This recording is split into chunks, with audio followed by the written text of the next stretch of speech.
দিনৰ পূৰ্বে প্ৰধানমন্ত্ৰীগৰাকীয়ে দেশবাসীলৈ আহ্বান জনাইছিল যে অৰ্থনীতি কিছু অৰ্থনীতিত স্থবিৰতা আনিবৰ বাবে অন্ততঃ এবছৰৰ বাবে সোণৰ যিটো ক্ৰয় সেই ক্ৰয় অন্ততঃ ভাৰতীয়সকলে কিছু বন্ধ কৰক তাৰ বাবে তেওঁ এটা আহ্বান জনাইছিল আৰু তাৰ পিছতেই আন্তঃৰাষ্ট্ৰীয় বজাৰৰ যিখিনি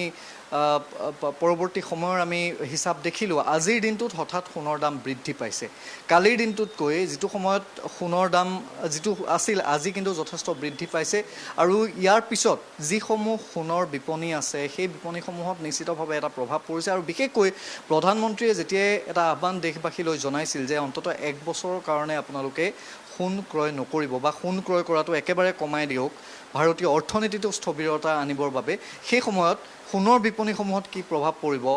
আৰু বিশেষকৈ শিৱসাগৰৰ ঐতিহাসিক এয়া বৰাত জুৱেলাৰীত মই উপস্থিত আছোঁ আৰু বৰাত জুৱেলাৰীতেই মূলতঃ যেতিয়া শিৱসাগৰৰ বিভিন্ন প্ৰান্তৰ বা উজনি অসমৰ যোৰহাট শিৱসাগৰ আদি জিলাৰ বিভিন্ন প্ৰান্তত যেতিয়া বিয়া বাৰু হয় তেতিয়াহ'লে সততেই শিৱসাগৰলৈ আহি প্ৰথম যিখন জুৱেলাৰীলৈ আহে সেয়ে হৈছে বৰাত জুৱেলাৰী গতিকে বৰাত জুৱেলাৰীত ইয়াৰ প্ৰভাৱ কিমান পৰিছে আৰু কালিৰ আৰু আজিৰ সোণৰ মূল্যৰ যিটো ব্যৱধান সেই ব্যৱধানটো কিমান মই অকণমান তেখেতৰ ওচৰলৈ আহিব বিচাৰিছোঁ মই প্ৰথমতে আপোনাৰ পৰা মূল্যটো জানিব বিচাৰিছোঁ যিহেতু কালি কিমান দাম আছিল আৰু আজি সোণৰ কিমান দাম যোৱাকালি আপোনাৰ আছিলে 1,48,380 টকা আজি হ'লগৈ আপোনাৰ 1,52,500 1,52,500 টকা কিমান টকা বাঢ়িছে আজি আপোনাৰ যোৱাকালিতকৈ আজি প্ৰায় 7,000 টকামান বেছি হ'ল হয় মূলতঃ বৰাত জুৱেলাৰী বুলি ক'লে সকলোৱে জানে বিশেষকৈ কেৱল শিৱসাগৰেই নহয় উজনি অসমৰ ভিন্ন প্ৰান্তৰ পৰা আপোনালোকৰ ইয়ালৈ আহে এতিয়া মূলতঃ এতিয়া যিটো প্ৰভাৱ বিশেষকৈ প্ৰধানমন্ত্ৰীগৰাকীয়ে যেতিয়া কৈ দিলে যে এবছৰৰ বাবে আপোনালোকে অনাহকত সোণ ক্ৰয় নকৰিব বা ক্ৰয় কৰাটো কিছু বন্ধ কৰক তাৰ কিছু প্ৰভাৱ আপোনালোকৰ দৰে জুৱেলাৰীসমূহত পৰিব কিছুমান প্ৰভাৱটো ধৰক আজিকালি চব ছ'চিয়েল মিডিয়া মোবাইলত সবাই চাইছে আপোনাৰ মাৰ্কেটৰ পৰিস্থিতি অলপ ডাউন আছে বৰ্তমান এতিয়া তো প্ৰধানমন্ত্ৰী ডাঙৰীয়াই কৈছে কথাটো এতিয়া গ্ৰাহকে চিন্তা চৰ্চা কৰিহে বস্তু ক্ৰয় কৰিব কিন্তু ঘৰত যেতিয়া বিয়া এখন পাতিব তেতিয়া একেবাৰে গুৰুত্বপূৰ্ণ বিষয়টোৱে হৈছে যে সোণ ক্ৰয় কৰিবই লাগিব সেই সময়ত সেইসকল গ্ৰাহকটো নিশ্চিতভাৱে আপোনালোকৰ ইয়ালৈ আহিব হয় গ্ৰাহকটো আহিব বস্তু ক্ৰয় কৰিব আগতকৈ ধৰক এতিয়া অলপ কম হ'ব কিন্তু যিটো সোণৰ দাম যিহেতু বৃদ্ধি পাইছে একেদিনাই আপুনি কৈছে যে কালি 1,48,000 আছিল আজি 52,000 পালেগৈ গতিকে এই যিটো প্ৰভাৱ এই প্ৰভাৱটোৰ বাবেও কিছু সোণৰ ক্ৰয়টো কিছু কমিব বা পূৰ্বতে যেতিয়া এনেধৰণে দাম বাঢ়িছিল তেতিয়া কিছু কমিছিল আপোনাৰ এতিয়া ধৰক কথাটো হ'লগৈ এনেকুৱা যে সোণৰ দামটোতো আপোনাৰ বঢ়াটো আজি বহুত দিনৰ পৰা চলি আছে এইটো আপোনাৰ বাঢ়িছে অলপ কমিছে তেনেকৈ মাৰ্কেটত কাষ্টমাৰে গ্ৰাহকে বস্তু ক্ৰয় কৰি আছে যাৰ ধৰক দৰকাৰ বিয়া বাৰু কিবা যদি বস্তু দৰকাৰ হয় তেতিয়াতো ক্ৰয় কৰিবই লাগিব বাইদেউ অকণমান মই আপোনাৰ ওচৰলৈ আহিম যেতিয়া গ্ৰাহকসকল বিশেষকৈ বৰাত জুৱেলাৰীলৈ আহে আপোনালোকৰ এখন পুৰণা দোকান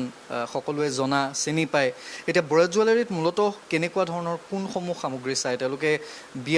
বিয়া যদি আমি অকণমান একাষৰীয়াকৈ থওঁ যে সততেই এজন যেতিয়া গ্ৰাহকীয়ালৈ আহে সততেই সোণ যদি কিনো বুলি ক্ৰয় কৰোঁ বুলি ভাবে তেওঁলোকে সোণৰ কইন ক্ৰয় কৰে নে অলংকাৰ আদিয়ে ক্ৰয় কৰে এতিয়াতো আপোনাৰ অলংকাৰতকৈ কইন্সটোহে বিচাৰি আহে আৰু মানে আপোনাৰ যেনেকৈ আগত যিটো ৱেইটত লৈছিলে আজিকালি ৱেইটটো কমি গৈছে একদম লাইট ৱেইট বিচাৰি আহে তাৰপিছততো আপোনাৰ বাজেট থাকে চবৰে সেইটো মানে তেনেকৈ কম্পেয়াৰত লয় বস্তুবোৰ প্ৰধানমন্ত্ৰীৰ আহ্বানৰ পিছত কিছু হ'লেও আপোনালোকৰ অকণমান অসুবিধা হ'ব হৈছে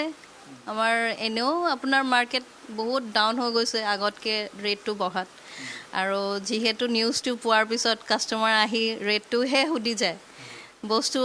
নিয়াতকৈ ৰেটটো সুধি গৈ বাছ আৰু বজাৰ তেনেকেই আৰু চলি আছে ঠাণ্ডাই প্ৰায় মই একেবাৰে কম সময়ত আপোনাক মই এটা কথা সোধোঁ যে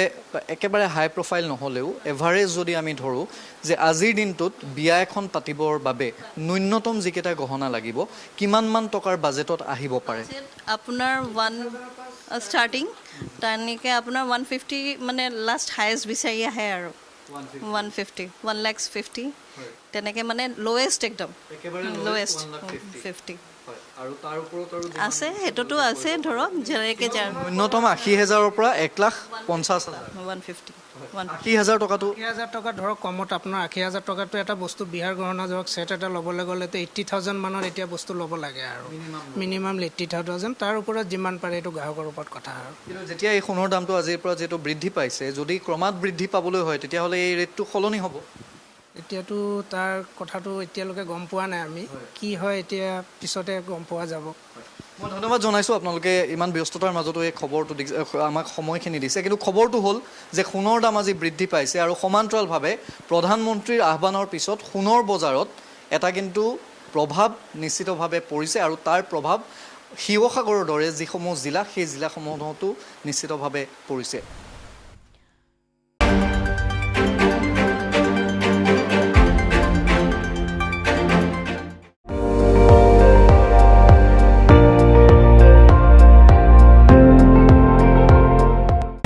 আপুনি চাই আছে ND24 সৰ্বশ্ৰেষ্ঠ নহয় সৰ্বোত্তমৰ দৌৰত